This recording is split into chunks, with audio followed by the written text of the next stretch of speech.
మిగతా వారికి ఎవరికి అక్కడ రాష్ట్ర వనరుల మీద కానీ వేటి మీద కానీ ఆధిపత్యం లేదు, హక్కు లేదు. ప్రతి దానికి ఎవరు ఎంత కావాలి, ఎంత ఇవ్వాలి అనేది వీళ్ళు చెప్తారు, ఈ 5 మంది చెప్తారు.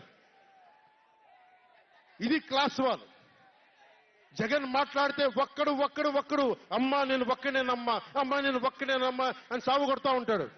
అరే ఉన్న నా ఒక్క ఎమ్మెల్యేని తీసుకెళ్లిపోయిన నువ్వు ఒక్కడివా? నువ్వు డెమోక్రసీ నీడ్స్ ఎటర్నల్ విజిలెన్స్ అంటారు.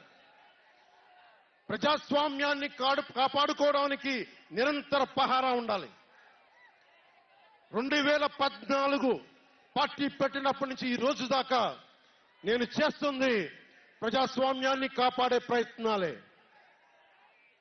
అందుకని నేను తీసుకునే కొన్ని నిర్ణయాలు